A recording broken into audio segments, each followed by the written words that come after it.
Bom dia, é um prazer imenso poder estar com vocês aqui hoje falando um pouco sobre a temática do mês de abril. Uma das temáticas do mês de abril, que é a temática do descobrimento do Brasil. E vou só esperar o René Schubert entrar comigo aqui para podermos falar um pouco mais sobre a história do Brasil, sobre a visão sistêmica da história do Brasil, dentro de uma perspectiva assim, muito particular, que é uma perspectiva de um olhar meu e do René. E eu acho interessante trazer esses temas, porque são temas atuais, são temas que muitas vezes nós nos esquecemos quais são as nossas raízes, né? Onde nós estamos, como nós vivenciamos tudo isso dentro desse nosso país que é tão lindo e tão especial. Doutor Rabaneda, bom dia. Andrei, bom dia Ana, Alencar, Isabel, saudade de ti, bom ver você aqui conosco. Só mesmo aguardando um pouquinho para o René estar aqui com a gente. Deixa eu ver se eu chamo o René por aqui. 10 horas, com certeza o René já deve estar entrando daqui a pouquinho, só esperar um pouco. E ontem à noite eu estava na minha aula, dando aula no mestrado, e um colega, aí o René já acabou de adentrar. E esse colega meu falou, e o mestrado sim, que... Peraí, deixa eu só...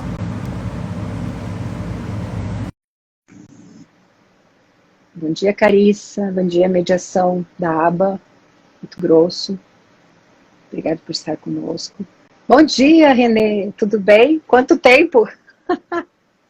Bom dia, Tatiane, prazer estar aqui contigo, né? Nesse dia, e para falar de uma temática tão cara, bonita e sistemicamente importante em nossa vida. Sim. Estava falando aqui que o que é muito interessante é que ontem eu estava na aula do mestrado e um colega falou, e até a gente estava conversando ali para tentar falar em alemão contigo, né, sobre como que era, e o Brasil vive de crises desde que é Brasil, né, e isso é muito interessante, né, quando ele falou, eu falei, nossa, amanhã é a live, vou levar isso para estar conosco dentro dessa temática, mas antes eu vou aqui eu gosto muito de fazer isso, você sabe, né, René? E eu vou ler, porque eu me lembrei, hoje pela manhã, de um poema que uma colega de escola gostava muito de recitar. E ela recitou uma vez esse poema, e esse poema ficou muito guardado na minha cabeça, e desde então... E fala um pouco das belezas que tem, e tem um fundo, né, por trás disso aqui, e é um poema de Gonçalves Dias. E é a canção do exílio, né? Minha terra tem palmeiras, onde canta o sabiá, as aves que aqui gorjeiam, não gorjeiam como lá. Nosso céu tem mais estrelas, nossas várzeas têm mais flores, nossos bosques têm mais vida, nossa vida mais amores. Em cismar sozinho à noite, mais prazer encontro lá. Minha terra tem palmeiras, onde canta o sabiá. Minha terra tem primores, que tais não encontro eu cá. Em cismar sozinho à noite, mais prazer encontro lá. Minha terra tem palmeiras, onde canta o sabiá. Não permita a Deus que eu morra, sem que eu volte para lá, sem que eu desfrute os primores, que eu não encontro por cá. Sem que ainda viste as palmeiras, onde canta o sabiá. Bom, acho que agora podemos começar para arrematar um pouco mais esse início, tem algo muito interessante que é a questão do... Estava conversando com a Larissa agora cedo, né? E nós estávamos falando, ela estava falando sobre a história da educação, né? E aí eu falando para ela, né, como nós estávamos até viajando por todo esse assunto, e eu falei interessante, né? Porque a gente coloca ali dentro a questão da educação ligado exatamente com a vinda dos portugueses, mas a gente esquece também daquilo que os primeiros moradores que aqui estavam, trouxeram em termos de educação. Então, quando eu olho para a educação, eu olho tudo aquilo que compõe, eu olho a cultura que compõe, eu tenho uma visão um pouco diferenciada, porque eu aceito e eu englobo tudo.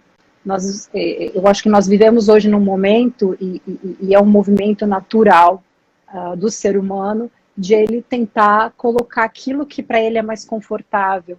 E muitas vezes isso leva a um movimento de exclusão muito grande e acaba gerando questões envolvidas e que levam a um patamar de uma coisa chamada crise, né? A crise de identidade. E eu acho que falar de descobrimento do Brasil leva essa questão da crise de identidade. Quem somos? Quem é o Brasil? Quais são as suas raízes? Que povo que está aqui? Que terra é essa? Né? Onde tem palmeiras, onde canta o sabiá, onde tem ecossistemas fantásticos, tem belezas e um povo único. E aí, Renê? Assim como você trouxe essa bela poesia de Gonçalves Dias, eu estava relendo a letra da música Índios, do Renato Russo, né, que é um poeta que eu também admiro muito. Logicamente, a intenção aqui não é nós falarmos negativamente, né, do Brasil. Quando a gente fala de crise, a gente fala de possibilidades de crescimento também. Sim. A minha perspectiva sempre vai ser na linha da psicologia, da psicanálise, assim como eu tenho uma colega à minha frente que é juiz, né? Então vamos falar desses lugares, esse é o nosso lugar de fala, é o nosso lugar de saber. E sabemos, logicamente, que vamos falar também desta nossa perspectiva, né? Conversando com alguns clientes, muitos falaram da questão desse tema, né, a descoberta do Brasil, e existe uma coisa importante aí, né, a descoberta do Brasil pelos europeus, né, e é desse lugar que nós falamos, né, uma descendente de austríacos, italianos, e um descendente de alemães e austríacos, né, os europeus que descobriram o Brasil. Agora, que o Brasil existia, ele existia. Né? E isso é uma história que é excluída, ou talvez esteja tapada, tampada, enterrada. E pela constelação familiar é muito bonito quando tanto Bert quanto Sophie Hellinger, em Brasília, falam em 2016 da importância de se honrar o povo originário desta terra. Né, que isso traria, dentro dessas várias crises que a gente tem no Brasil, talvez movimentos, ondas de reconhecimento e de colocações diferenciadas. Peter Spelter, ele tinha um curso que chamava A História do Brasil. E ele começava esse curso perguntando a todos nós o que é o brasileiro. E aí ele começava uma aula de história, falando das naus portuguesas, francesas, espanholas, que vieram para cá. E nesse primeiro momento, brigavam por esta terra. Até que finalmente houve um acordo, né, papal, que parte disso aqui seria português, outra parte seria espanhola. Ou seja, a crise realmente já começa por aí. Depois vieram os afrodescendentes.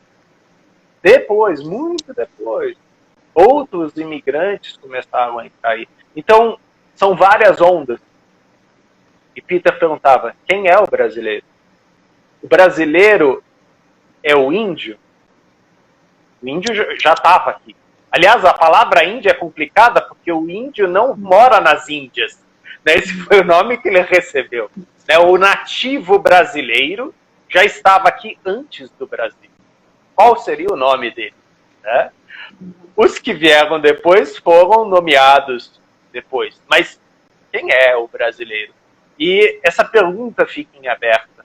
Né? E talvez quando você fala de uma crise de identidade, perguntamos hoje, quem é o brasileiro? Temos muitas culturas se entrelaçando, se emaranhando, e às vezes o resultado disso é a supressão de certas coisas que estavam antes e que precisam ser escutadas.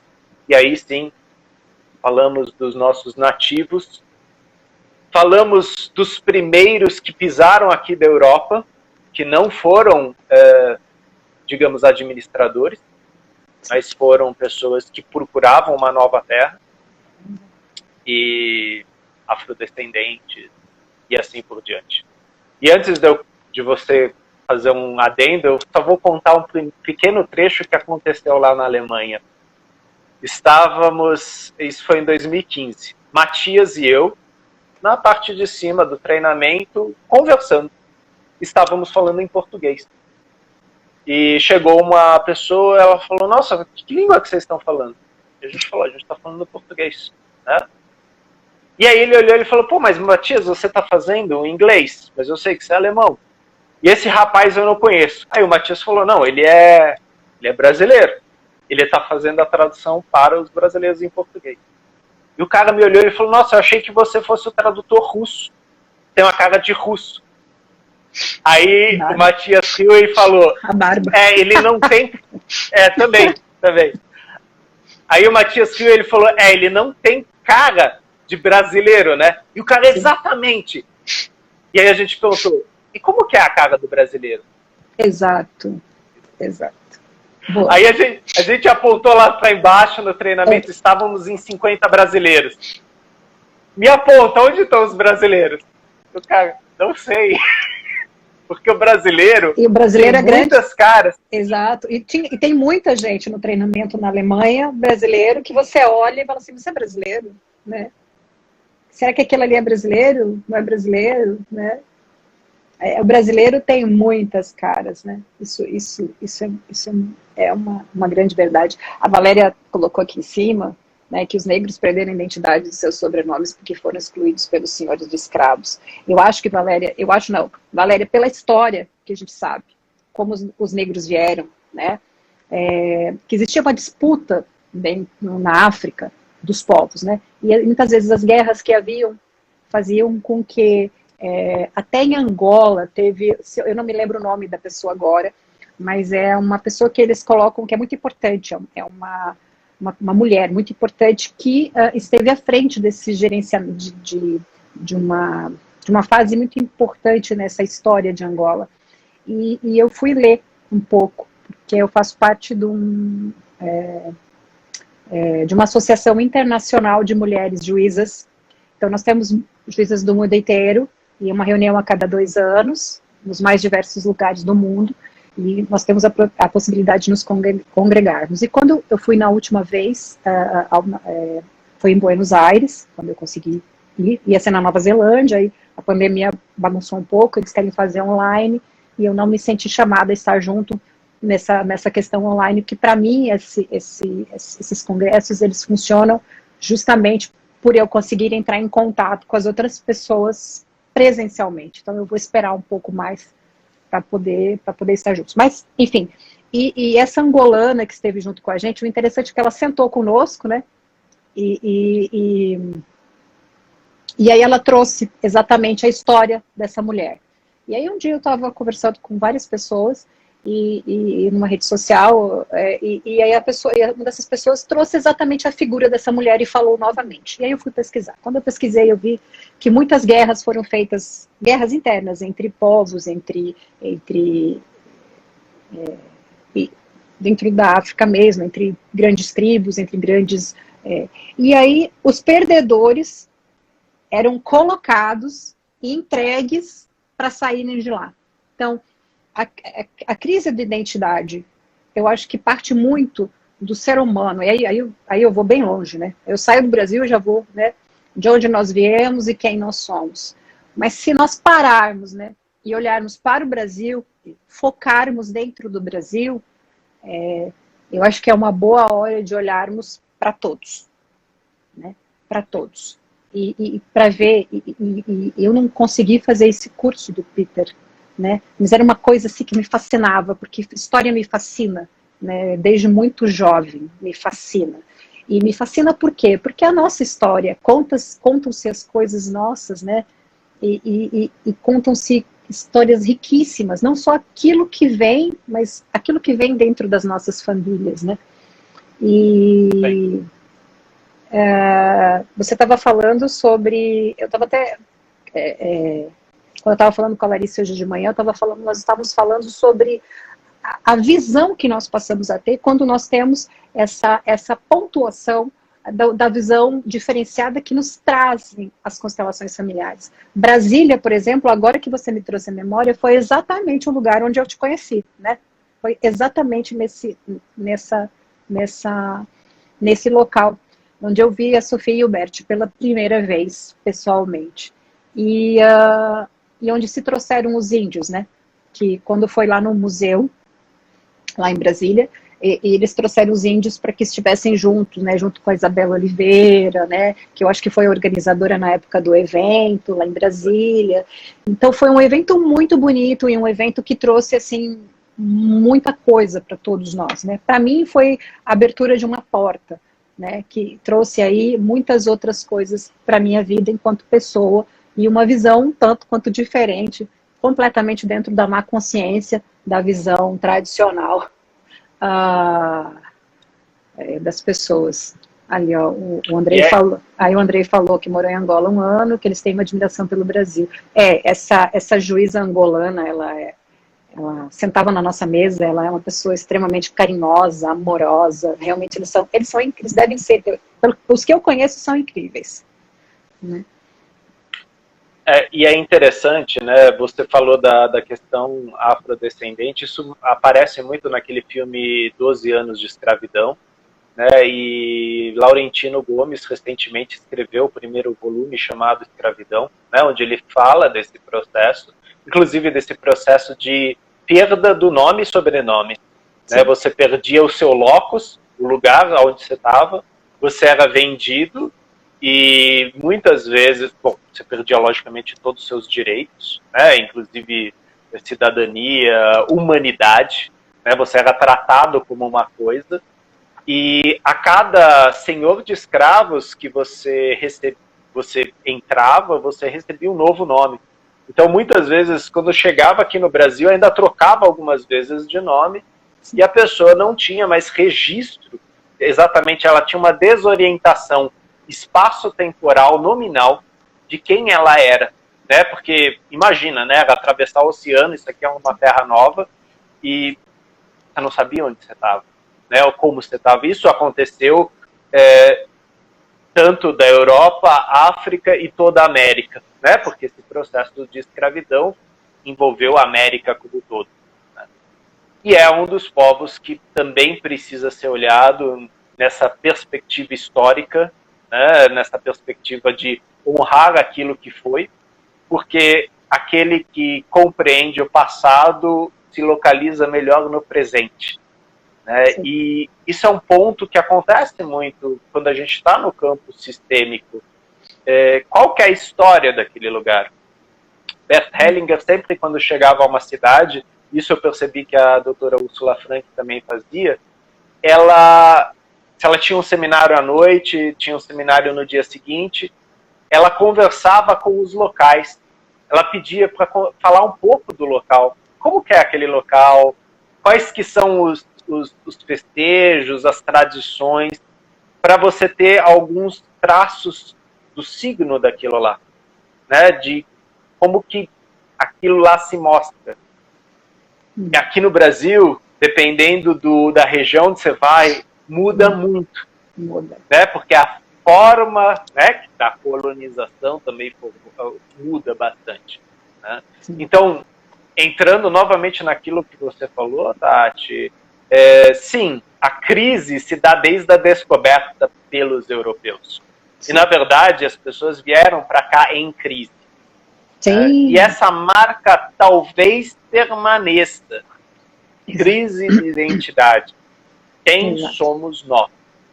E como nós honramos os que vieram antes. E quando eu viro antes, eu como descendente de europeus, eu estou falando daqui, dessa terra. né? Ou Sim. seja, tem afrodescendentes e nativos desta terra. Eles estiveram antes aqui, eles que possibilitaram que hoje estivéssemos aqui fazendo essa live nesse território que Sim. nos recebeu. Né? Exato. Então, uma coisa que o Peter sempre deixava claro, né? O Brasil, como terra, é uma terra de braços abertos. Sim. Né? E aí a questão é como se usa isso. Exato. Exato. Uma pontuação muito importante. Esses dias atrás eu estava, assim, a história, eu sou descendente de italianos, por um lado da família, e de outro lado de alemães e de austríacos, né? E isso tem tido isso traz uma questão muito estranha, porque muitas vezes as pessoas olham para nós que temos essa descendência e realmente falam, nossa, mas vocês brasileiros, né? Será que não olham? E a gente vê muitas questões que estão envolvidas dentro da administração de poder, e quando olham para nós, falam assim, vocês, né? Vocês que vêm quase, que ficam só dentro dessa descendência e não misturam a raça, né? Mas esquecem que os imigrantes europeus também tiveram a sua história, né? Os alemães, por exemplo, a primeira parte da minha família, que é a família da minha mãe, chegou em 1800 e alguma coisa. A segunda parte chegou um pouco antes da Primeira Guerra. Né? Então a gente sabe que é a partir dos alemães, né, e dos austríacos. Então nós sabemos o que significa isso em termos que vieram numa situação muito triste, uma situação de miséria, uma situação de guerras, uma situação de incertezas na vida. Alguns entraram pelo Brasil, outros entraram via Argentina e passaram pelo Paraguai para poder chegar até o Brasil e iam e vinham dentro dessa circunstância. E os italianos, né, que também vieram para o Brasil, e tem um filme muito bacana, que é um documentário que está passando na Netflix, que fala sobre o legado italiano no sul do país, né, e eu tive a oportunidade de assistir, e até vi algumas críticas dentro de algum grupo de descendentes de italiano no Facebook, eu gosto muito desses grupos, que eu gosto de ver como as histórias, né, as pessoas, então uma das pessoas dentro desse grupo falou que era uma venda de questões turísticas. E, engraçado, eu sentei, comecei a assistir, me emocionei, né? E chamei o meu pai e a minha mãe. E é engraçado como a emoção de quem nós somos, das nossas raízes, ela nos toca de forma tão profunda, né? E tão incrível. Então, eles largaram tudo, né? Que são as pessoas que vieram para o sul do país são normalmente do norte da Itália, né? E vieram porque eram artesãos e com a Revolução Industrial ficaram com como se fosse um excesso, né, de mão de obra lá e tiveram que vir para cá. Então, o que aconteceu com eles nessa vinda? Pessoas jogadas ao mar, a mudança dos nomes dos alemães e dos italianos quando chegaram aqui, isso também é uma perda de identidade. Então, eu perco com o nome a referência que eu tinha anteriormente também. Sim, André, a questão dos jesuítas. Então, quando se chega no Brasil e vem junto com o Brasil a questão da catequização dos índios, né? A questão de colocar ali a questão da cultura, né? Os jesuítas estão trazendo a cultura. Na verdade, eles não estavam trazendo a cultura, eles estavam mesclando a cultura, porque eles estavam trazendo a parte deles, mas os índios, né? Que a gente chama de índios, mas enfim, como o René falou, os índios já tinham a cultura deles. E é uma cultura rica que até hoje nós não temos todo o conhecimento dela. Né? Então, o fato da palavra descobrimento do Brasil, na verdade, nós iniciamos o descobrimento do Brasil com com aquela história que nos contam. Mas nós estamos num constante redescobrimento do Brasil, redescobrimento de quem não somos, redescobrimento de quem é o povo brasileiro.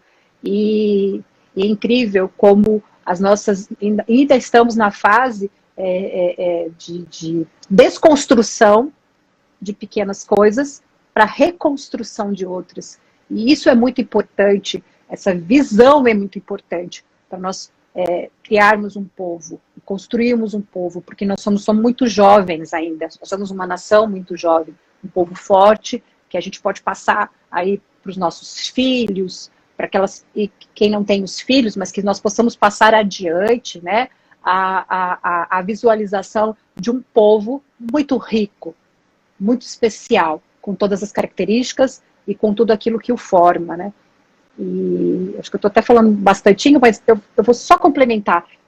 Eu sou do centro do país, eu sou de Cuiabá, eu sou de Mato Grosso. Então, além do pessoal que veio de fora, eu faço uma segunda parte, que é a parte das pessoas que vieram do sul do país para o estado de Mato Grosso, né, para o centro da América do Sul, para o centro geodésico da América do Sul. E esse centro geodésico da América do Sul,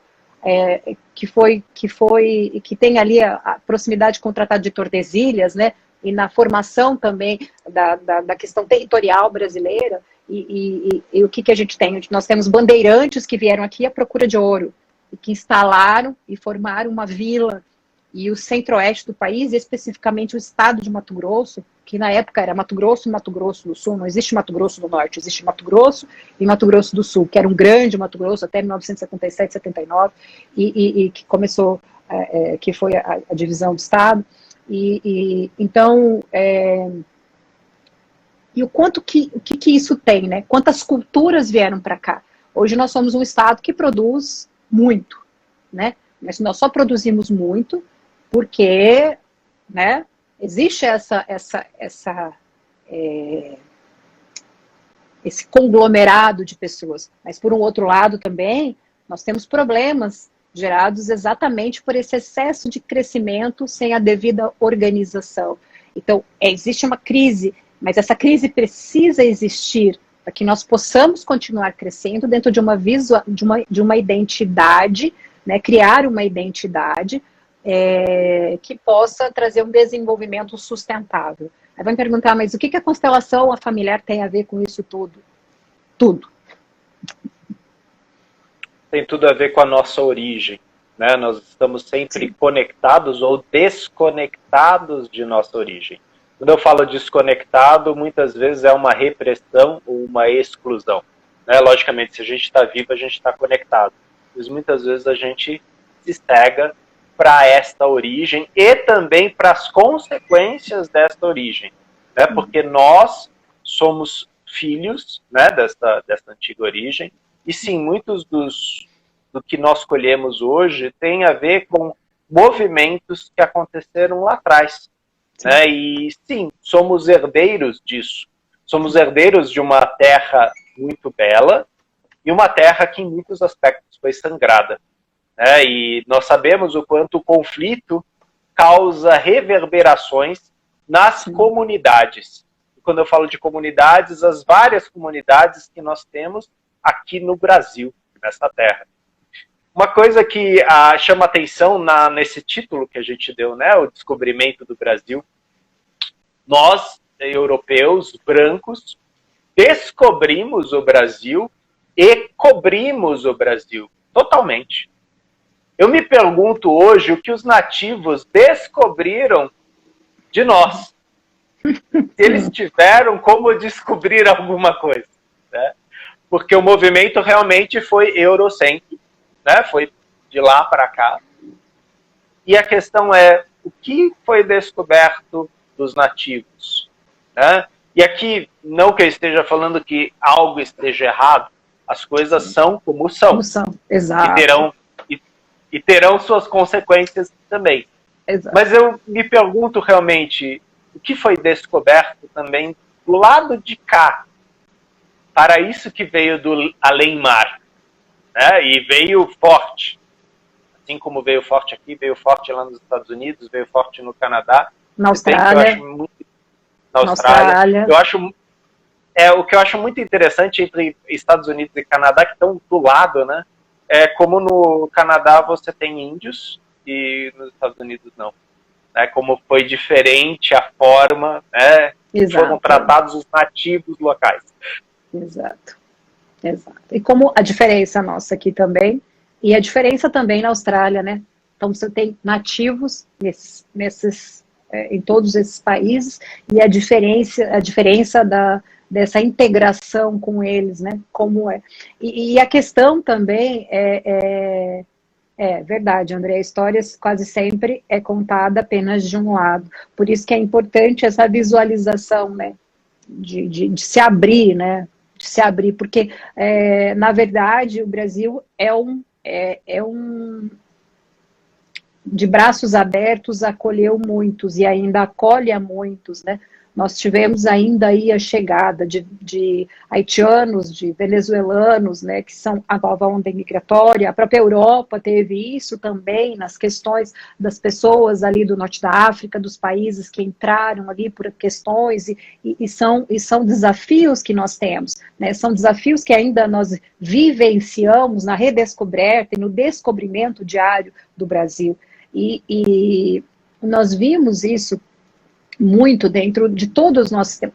Aqui sim, refugiados de guerra. Então, você vê, imagina como que você sai da sua casa, você abandona aquilo que você tinha para você, que era a sua casa, que era o seu lar, desconstrói tudo isso para cair dentro de um país, né?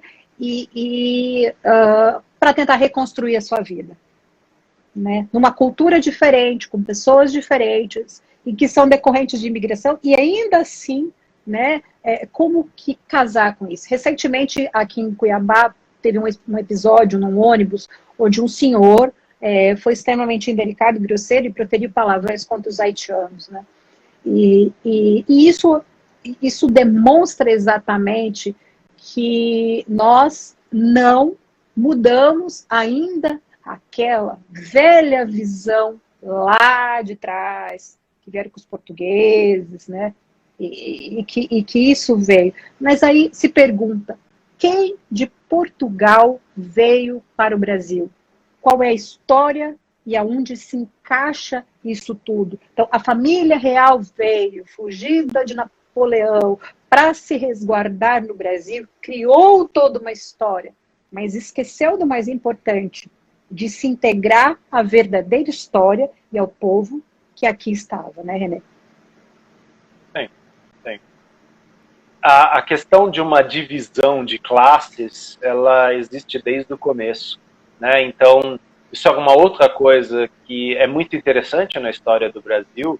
Os nossos nativos, logicamente, eles combatiam entre si, né? Então, quando a gente fala Tupi-Guarani, eles não são a mesma coisa. Existe o Tupi, existe o Guarani, né? E eram povos guerreiros, né? Que tinham suas pendengas, tinham suas questões, mas estavam aqui.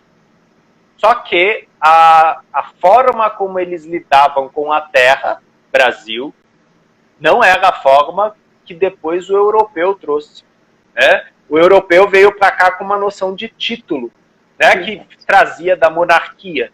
Ou seja, você tem a posse de uma terra, automaticamente você é melhor do que quem não tem posse de terra. Você se torna rico, poderoso, nobre. Existia uma hierarquia entre os índios, sim. Só que não era uma hierarquia que desvalorizava o outro. A tribo, como uma comunidade, cuidava de si mesmo. Então você via que todos eles estavam naquele círculo, eles cuidavam daquele círculo. Não eram uma pirâmide, onde o de cima fala o que é para os de baixo fazerem. Essa inversão, ainda hoje, ela causa muito conflito aqui no Brasil, porque a gente ainda tem uma noção arcaica, nativa, de que a terra é para todos e que todos podem usufruir dela. E aí o Brasil está de braços abertos. E existe uma outra noção que não, a terra tem dono. E quem for dono vai ser melhor. Né? Vai ser... E muitas vezes essas duas lógicas brigam. Isso às vezes aparece nas constelações. Né? Que você percebe que a pessoa está respondendo a uma ordem e o outro a outra ordem. Né? A própria questão dos nossos nativos aqui, do ponto de vista de espiritualidade, eles tinham uma característica muitas vezes matriarcal e não patriarcal. Isso faz uma diferença também, a forma como eles lidavam com certas questões. Né? Isso é aquilo que muitas vezes nas constelações a gente chama de emaranhamentos. Né? Exato. Para olhar para emaranhamentos, a gente precisa conhecer de história. A gente precisa fazer uma pesquisa antropológica, arqueológica, e se aproximar desses que pisaram aqui antes e que, na verdade, construíram isso aqui, seja uma oca, seja um palácio. Né? Sendo que a oca geralmente vai convidar muitos a estarem lá, e um palácio não. Ele vai ter um convite VIP para algumas pessoas específicas. Essas duas lógicas operam aqui. Né? E sabe o que é mais interessante? Você falando disso tudo, falando de tribo, falando de terra, me traz aqui uma coisa muito interessante que tem muito dentro ainda do questionamento que se faz. O questionamento da propriedade da terra. Isso dentro das questões de terra, principalmente no estado de Mato Grosso, não só, mas tem outros estados, mas estou falando aqui dentro do estado de Mato Grosso, que é uma coisa que eu conheço, né?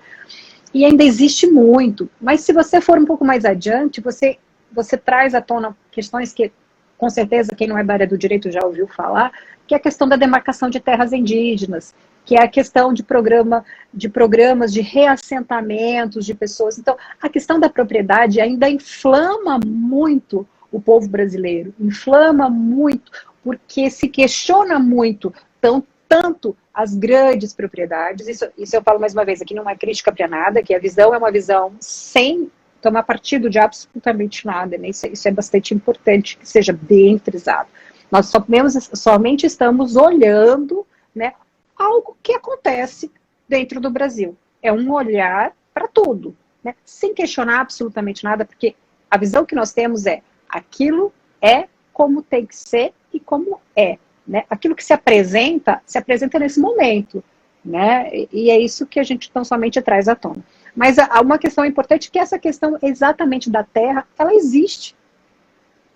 Né, Renê? E está aí para todos verem. Então, aí vem mais uma vez trazendo como tudo o que aconteceu continua influenciando, continua trazendo o que o Renê falou que nós conhecemos nas constelações familiares, exatamente como emaranhamentos, né? Sim. E como esses emaranhamentos tocam, talvez muitos conscientemente nesta live ou inconscientemente. É muito comum no consultório, quando você começa a fazer o genograma, a Tati conhece bem esse trabalho. Conhece.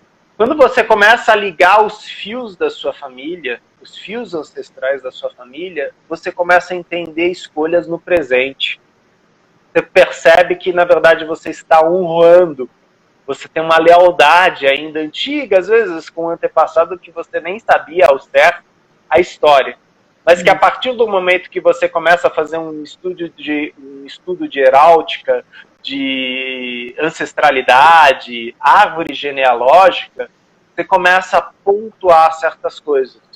E, logicamente, existe toda uma questão de uma família de bandeirantes, e uma família de nativos brasileiros, de uma família de misturas. Né? Quando a gente fala, por exemplo, do caboclo, né? Que é o afrodescendente com o indígena. E o Brasil, ele, né, assim, se fala no Brasil, e agora eu vou falar com muito cuidado, porque eu vou desenvolver isso num contexto maior. Se fala muito do vira-lata. Né? O brasileiro ele tem complexo de vira-lata. Sim, nós somos mistura. Nós não somos puros. E lembrem-se que aquele que falou de pureza racial causou a Segunda Guerra Mundial. Né? Não que ele tenha sido único. A ideia de uma raça pura já existe na humanidade há muito tempo. Mas nós, sim, somos miscigenados, nós somos misturados. Essa é a força do nosso povo. Né? Agora, não existe segurança em relação a isso. Então, quando se fala no Brasil que a gente tem complexo de vira-lata, se fala da nossa insegurança frente ao estrangeiro, frente ao europeu, frente ao estadunidense, frente... qualquer pessoa que vier de fora, a gente fala, não, esse daí é melhor, ele é gringo. Né? Exato. Isso é muito forte. Porque, novamente, a pergunta do Peter, quem que é o brasileiro? Nós precisamos nos apossar disso. Né? Quem que nós somos? Né? Sim, miscigenados. Somos. Sim, temos uma riqueza cultural fantástica. Se a gente pegar, só para dar um exemplo, do candomblé, né, que foi trazido pelos povos afro, se a gente pegar muita do nosso folclore, que também é uma mistura dos nativos com o povo afro, a gente tem uma riqueza, né, que num consultório de psicanálise é fantástico você trabalhar com esses signos, esses símbolos. Ah, não, vamos falar da mitologia grega. Gente, mitologia grega é para europeu. Né? A gente tem mitologia aqui, a gente tem história. Muito! A história dos índios, do boto, e assim vai. São histórias belíssimas e que compõem a nossa cultura e que muitas vezes nós esquecemos, né? Nós atropelamos, né? Sim. E é importante fazer esse resgate. A gente sabe que isso está sendo feito. Por exemplo, eu sei que a Unesp ela tem toda uma linha da editora da Unesp que resgata a literatura afrodescendente. Hoje em dia a USP já pede, né, obras, né, da literatura afrodescendente. Nós temos várias iniciativas, inclusive na terra da Tatiane, né, de Cuiabá, lá na Amazônia, fazendo enciclopédias de ervas indígenas, contos indígenas. Nós já temos livros na língua dos nativos, não só em português, mas também na língua dos nativos, para exatamente não deixar esta língua, esse signo, morrer. Que era uma das preocupações de Machado de Assis. Né? Machado de Assis falava como estávamos perdendo o tupi e o guarani, né? O que é uma coisa um tanto quanto paradoxal. Eu estou falando aqui com vocês, estou no meu consultório, daqui dá para ver o Ibirapuera. Ibirapuera, pau podre. Né? A nossa cidade é cheia de palavras tupi-guarani. Né? Cuiabá, qual o nome? Exato. Cuiabá é nome derivado de quem estava aqui no início, né? Quer ver? Até a Valéria falou assim, uma coisa bacana, bem bacana. O brasileiro não aprendeu a ser patriota, e aí eu vou fazer diferente. O brasileiro não aprendeu a ser brasileiro. Né? Eu fui até procurar. Para a gente. Eu fui até procurar o que ter a noção de pai, né? Porque pátria vem de pai. Para a gente ter noção de pai, e assim, agora eu vou. Assim, é uma metáfora. Talvez o nosso pai seja o europeu. Mas quem que é a mãe? A terra. Brasil. A terra. A terra é a mãe. Então, eu preciso né, entrar nessa mãe, entrar em contato com essa mãe, com essa origem, né, que veio junto com o pai. Então, como você falou, sim, o brasileiro precisa aprender a ser brasileiro. Né, e a respeitar o seu pai e a sua mãe. Principalmente a sua mãe. Mas sem esquecer de olhar o seu pai. Então, como é importante a gente entender essa dinâmica pai, mãe, filhos, né? Isso realmente traz toda uma diferença. Nesse sentido, somos brasileiros porque somos filhos dessa terra, né? Tati e eu somos filhos dessa terra, somos nascidos aqui, né? Talvez de pais europeus e de mães né? Aqui nesta terra, presentes nesta terra. E esse honrar é entrar em contato com as várias histórias. Né? Qual é a história da minha mãe? E muitas vezes, sim, eu sei a história de meu pai. Né? De repente, ele tem todo um estudo, né, da sua história, isso foi apresentado, e às vezes é a história dos vencedores, é a história dos historiadores. Agora, e os historiadores locais? Né? Isso é uma coisa que quem fala muito é o Darcy Ribeiro, né? A história antes da história. Então, quando ele fala da matriz, né, do brasileiro, aliás, ele não fala da matriz do brasileiro, né? Ele fala da matriz portuguesa, a matriz indígena nativa, a matriz afrodescendente, e depois ele fala dos imigrantes. Ele não chega a colocar como matriz, ele fala de um movimento posterior. A Tati falou aí de 1800, e mais ou menos por aí. 1700, 1700, final de 1700, início de 1800. Né? né, que aí vem esse grande movimento, sim, primeiro italiano, né, depois vem muito forte o austríaco, alemão e japonês, né, e aí muitos outros. Exato, né? exato. A gente teve um movimento russo muito forte aí na tua terra, aí em Sim. Cuiabá. Né? Cuiabá no interior, e Curitiba, muitos no interior do sim. estado, né? Para plantação, ainda tem isso. Ainda tem na região de Primavera do Leste, se eu não me engano, em algum outro lugar. Não sei se tem em algum outro lugar. Eu tive a oportunidade de estar perto, né? Em Primavera do Leste. Sim.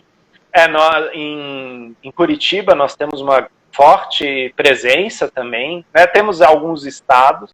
Sim. Novamente, a nossa miscigenação. E, novamente, aquela pergunta, né? Se eu estou em São Paulo, se eu estou no Paraná, em Porto Alegre, se eu estou em Belém, eu piso sobre uma mãe. Qual é a história desta mãe? Né? E, às vezes, é sentar realmente, tomar um cafezinho com um local e pedir para ele contar um pouco daquela história, né? Qual que é o ganho daquele povo, como que eles cuidam, e a gente vê que pessoas em diferentes estados cuidam diferente deste Brasil, né? Então existem locais onde talvez o Brasil não é visto e ele é descuidado, e outros locais onde ele é visto e ele é valorizado.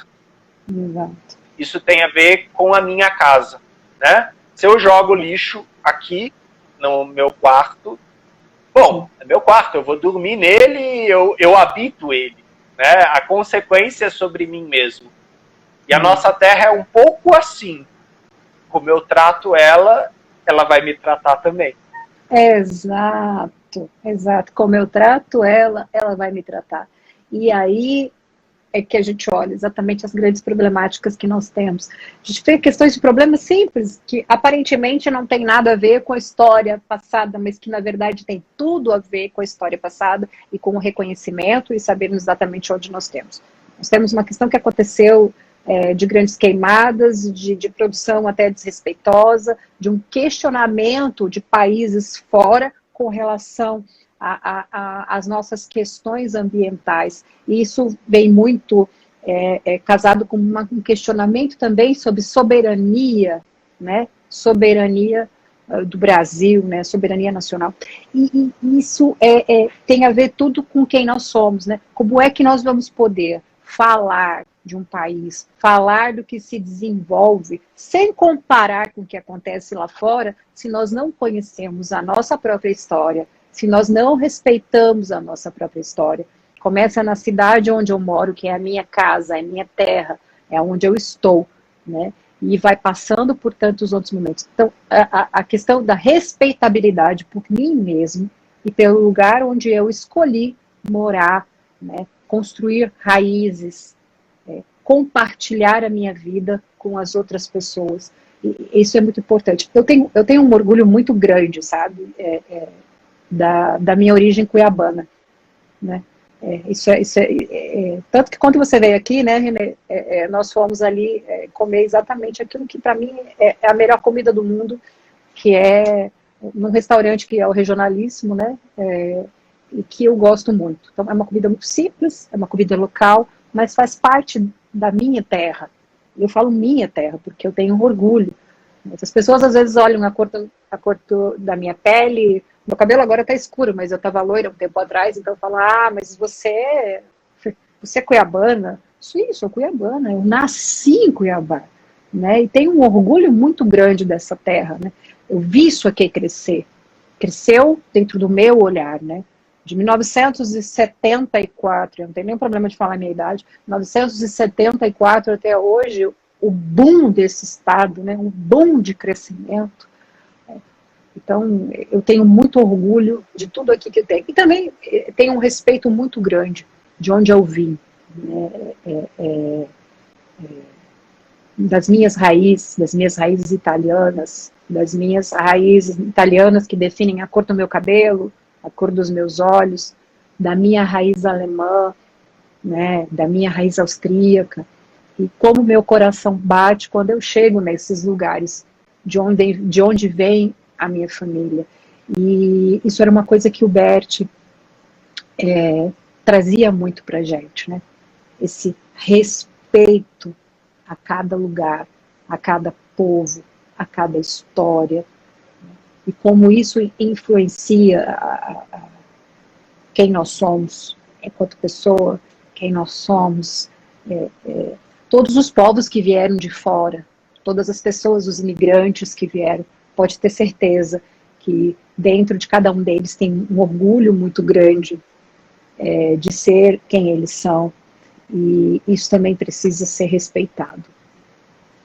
Sim. Recentemente, no nosso grupo de estudos, em cima da autobiografia de Bert Hellinger, ele estava falando, né, do que aconteceu na Alemanha, da Segunda Guerra Mundial, do movimento Exato. nacional socialista. E, logicamente, que toda a história ela é marcada por vieses positivos e negativos, pontos altos e pontos baixos. Contrapontos, pontos e contrapontos, né? E como a postura de Hellinger costuma ser essa, ele propôs um exercício sem julgamento, que era olhar exatamente para alguém que tivesse me prejudicado muito e dizer a esta pessoa: eu sou como você, e você é como eu. E depois imaginar uma situação onde eu tenha prejudicado muito alguém, e olhar para essa pessoa e dizer: eu sou como você, você é como eu. Bert Hellinger estava falando da questão da nossa humanidade, da nossa falha humanidade, né? E, logicamente, com esses caminhos, né, de percepção dessas falhas, dessas crises, e talvez em sintonia com nossa origem, possamos dar passos além, mas conscientes destas falhas, sim, e sim destas origens. Né? Somos um país que foi construído, novamente, tem muito conflito aqui, tem muito sangue aqui. Né? As constelações familiares aqui no Brasil, elas não falam da Segunda Guerra Mundial. Né? Não. Elas falam de conflito de terra, né? Como a Tatiana bem falou, é conflito de terra, sacrilégios, terras sagradas que não são valorizados, preconceito aparece muito. Né? Então, essa coisa do xenofobismo brasileiro é totalmente sem sentido, gente. A gente é feito de tantas cores, de tantas dores. É muito estranho a gente virar e falar: não, mas aquele haitiano lá, aquele venezuelano, ele é feio. Gente... Ué. E nós éramos... Imagina, isso é a nossa história, alguns anos atrás, né? Os filhos dos imigrantes. E aí? Não posso apontar dedo para ninguém, não. A não ser que eu seja propriamente um descendente de um índio dali de dentro, ali nem ele pode apontar o dedo, porque ele acabou miscigenando também, né? Então ninguém pode apontar dedo para ninguém. E aí vem exatamente aquela pergunta: quem é o povo brasileiro? E que caiu muito bem hoje, viu? Caiu muito bem. E aí, talvez isso seja uma provocação, talvez seja um exercício, mas é aquela coisa, né? A exclusão, ela sempre vai existir. E o que a gente percebe? Enquanto os Estados Unidos se unificaram em sua Constituição, nós percebemos que no Brasil ainda os movimentos de exclusão ainda atuam muito forte. Sim. Então, quando eu falo agora, eu sou o Brasil, é assim que eu começo a trabalhar a minha terra. Exato. Quando eu olho e falo, eu sou o Brasil. Com todas as dores, com todas as dúvidas, questionamentos, eu sou o Brasil. Exato. E esse é um exercício legal de ser feito e realmente você sentir. Se eu falo, eu sou o Brasil, e vem ódio e raiva, para quê o ódio e a raiva? Como aonde estão, né? O ódio e a raiva? Onde estão? Para que lado eu olho quando vem o ódio e a raiva, né? O que eu reflito ali na minha história pessoal que traz essa sensação de ódio e essa sensação de raiva, né? Então, é muito interessante, e quando eu trouxe essa possibilidade de live, eu estava com muita saudade de fazer live contigo, entendeu? Eu sei que o nosso trabalho, assim, tá corrido, mas é muito importante que nós que estamos dentro desse movimento possamos trazer essas reflexões, né? Porque nós também fazemos essas reflexões todos os dias, né? Essa visualização é nossa de todos os dias. Eu dentro da minha profissão de juíza, você dentro da sua profissão de psicólogo, dentro do seu consultório, com as pessoas que aparecem aí, porque quando nós olhamos uma pessoa, nós sabemos que atrás daquela pessoa tem toda uma história de vida. Eu não tenho uma bola de cristal para saber a história de vida dessa pessoa, né? Eu não vou lá perguntar, e aí, vamos sentar, vamos trazer aqui o genograma. Qual é o seu genograma, né? Eu estou descobrindo o meu ainda, né? Desde quando o René esteve aqui há 2 anos atrás, eu estou aí construindo o meu genograma. Eu construí com ele, e eu tive a oportunidade de fazer com o próprio René, né? O René me ajudou a montar o meu genograma. E vou dizer uma coisa para vocês, o quanto isso, quem nós somos, a nossa raiz, influencia quando você senta no chão mesmo, coloca aquele papel no chão, se possível for um papel grande, e você vai desenhando a sua história através da construção de um genograma, né? E me veio essa imagem quando você tocou hoje nessa manhã sobre a história do genograma. Como seria montarmos um genograma no descobrimento do Brasil? Um genograma do descobrimento do Brasil. Já pensou? Você sentar e montar isso? Quanta força isso tem, né? E ao mesmo tempo, quando a gente fala do povo brasileiro, tem um documentário no YouTube com uma música que fala sobre o ser humano, e tem a figura, eu acho que é de eu não sei se é um indiano ou é um aborígene australiano, e vem o rosto de quem nós somos como o mundo, né? No mundo, quem nós somos, né? Então me vem essa mesma imagem no Brasil, quem nós somos, né? Quando eu falo eu sou brasileira, né? E eu olho para isso, né? Todos os rostos que vêm, né? Toda a história que vem. Isso é incrível. O André falou assim, que podemos trazer de ensinamento das outras nações exatamente quem nós somos, cultura, né? Cultura. Linguagem. É aquela coisa, Exato. se a gente pega o português de Portugal, ele não é o português do Brasil. Os portugueses que vieram para cá juntaram sim com o Tupi, com o Guarani, juntaram sim com a língua dos povos afrodescendentes, e o português ele ampliou, né? Então, se a gente pega o velho Aurélio, né? Eu estou falando daquele grandão que a gente tinha, existiam muitas palavras indígenas lá dentro, nativas, né? Então, a nossa língua ela enriqueceu muito com essas outras culturas. Assim como hoje a gente tem palavras em inglês, a gente tem palavras em francês, a gente tem palavras em alemão. A língua ela é viva, ela vai crescendo. Assim como o idioma alemão também foi mudando, até porque a Alemanha como país ela é um desenvolvimento recente, de Lutero para frente. Antes daquilo era um pedacinho, eram reinos. Como a Itália. Brasilzão! Brasilzão é gigante. Exato. Olha, o Brasil nasceu gigante. Ainda que não tinha determinado o seu território, isso é uma coisa que muitas vezes nós não vimos, nós nascemos grande. Né? Nós nascemos grande. A Europa, com seus imigrantes, veio para cá completamente fragmentada. Né? Fragmentada. Então, o europeu é um povo que veio fragmentado.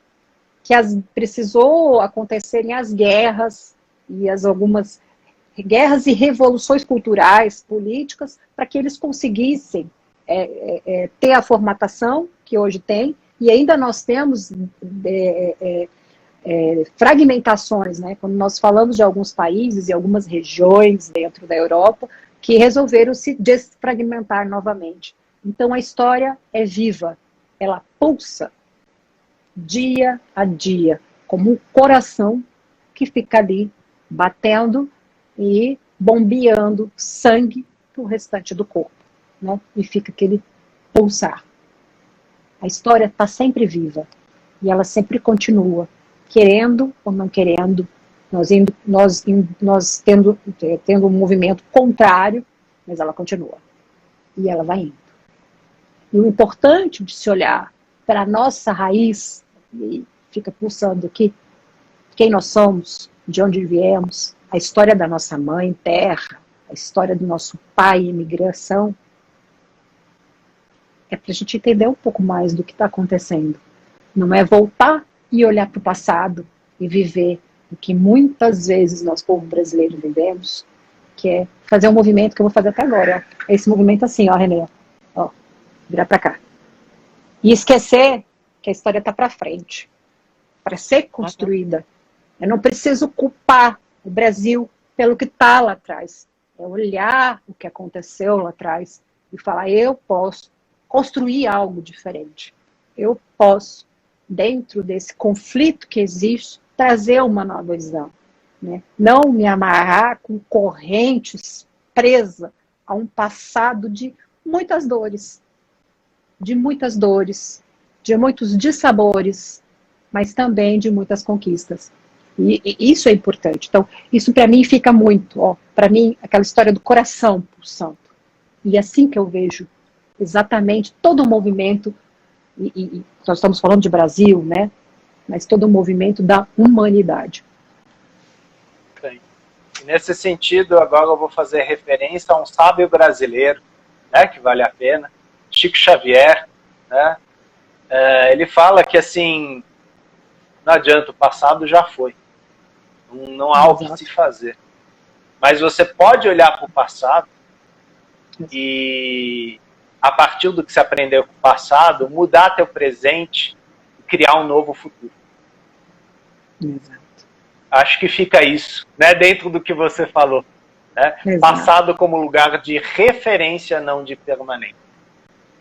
De olhar respeitoso e não de permanência. Porque senão eu vou ficar contando a história dos meus antepassados aqui e vou esquecer de viver o meu momento presente e tantos presentes, né? O momento presente traz presentes. O momento passado é uma história que já foi, né? Olha que interessante, a própria palavra presente, né? Presença, traz algo diferente, algo novo a cada momento, né? Então, já deu aqui 1 hora, enfim, não tem problema, não cai com 1 hora, né? A gente já sabe hoje que até 2 horas, mais de 2 horas aguenta, aí a plataforma mudou, mas eu sei que o Renê tem a agenda dele super lotada, eu também tenho as minhas coisas, mas fazer essas lives, assim, elas são leves, eu me senti chamada a fazer essa live com o Renê, porque, inclusive, assim, eu acho que se a gente pudesse ficar falando sobre esse assunto, né, Renê, eu acho que a gente poderia, esse assunto é um assunto para se falar sentado, batendo um bom papo, que é um papo que essa live foi, e que vai ficar aqui à disposição, aqueles que forem assistir posteriormente, né, nós vamos ver se conseguimos disponibilizar ela dentro do nosso Instagram do Movimento Sistêmico, e aqui eu vou falar um pouquinho do Movimento Sistêmico. O Movimento Sistêmico é um local onde nós criamos, né? Eu idealizei, nós criamos, e o próprio Renê aqui é como se fosse um sócio fundador. eu sempre falo isso, porque o Renê está muito presente nessa história desde o início, e é um local onde nós podemos expressar as nossas opiniões de visão, de trabalho, de saúde, de alimentação, de direito, enfim, né? Essa visão que nós temos, que nós aprendemos com o nosso grande professor e mestre Bert Hellinger, né? E que tem tantas pessoas maravilhosas que estão aí nesse caminho. Então, queria convidar para vocês poderem assistir o que a gente tem de material, ler, ouvir esse material. E estou aqui hoje com uma pessoa que é que é uma das grandes forças, que é a força que fez nós chegarmos aonde nós estamos hoje e darmos continuidade. Então, meu movimento, minha gratidão com você, Renê, pela minha amizade, pela oportunidade de ter você assim como um amigo muito querido que mora no meu coração. Tá? Muito obrigada, Renê, e obrigada a todos que estiveram conosco esta manhã. Aqui para mim amanhã ainda são 11h04, aí já em São Paulo, em quase todo o Brasil, 12h04, né? E é muito interessante falar aqui do centro do Brasil, né? Daí para São Paulo e para tantas outras pessoas que estão conosco. Eu quero agradecer a participação também de todas as pessoas que interagiram conosco e convidar para que vocês estejam conosco, né? Eu tenho agora uma outra, de vez em quando eu faço algumas lives só na área do direito, né? Mas eu descobri algo muito importante, né? Que depois de estudar um pouquinho sobre as constelações familiares e de conhecer o trabalho do Bert Hellinger, o trabalho de tantas pessoas incríveis, a minha visão de mundo mudou, a minha visão como pessoa mudou, e então nunca é algo que anda só, é algo que anda com toda uma visualização diferenciada e de muito respeito pelo ser humano. E quero te agradecer que uma das pessoas que está nessa caminhada e que me ajuda dentro desse aprendizado é você, Renê. Muito obrigada por estar aqui hoje comigo, por falar desse tema tão fascinante, que é a história desse país tão lindo, que é o nosso país, que é o Brasil. Que agradeço a honra de poder falar sobre isso, né? E como a gente costuma falar nos nossos módulos, se o que a gente falou aqui tocou vocês, é porque vocês contribuíram com esse campo, né? Então, isso aqui não foi preparado, né? A Tatiane leu algumas coisas, eu li algumas coisas, mas na verdade a gente não sabe o que vai aparecer. E apareceu isso que apareceu. E gostaria de encerrar minha fala com uma coisa que a Helena trouxe aí na coisa, né, no Messenger, né, que o Brasil, né, ele é gigante como a própria natureza. Eu gostaria de encerrar, né, eu, brasileiro, gigante como a própria natureza. E vocês, gigantes como a própria natureza. Muito obrigado pela presença de todos e pela oportunidade. Um bom dia a todos, e que no dia em que comemoramos o Dia do Descobrimento do Brasil, possamos ter boas reflexões, bons entendimentos acerca de que nós somos o Brasil, cada um de nós. Muito obrigada e um bom dia.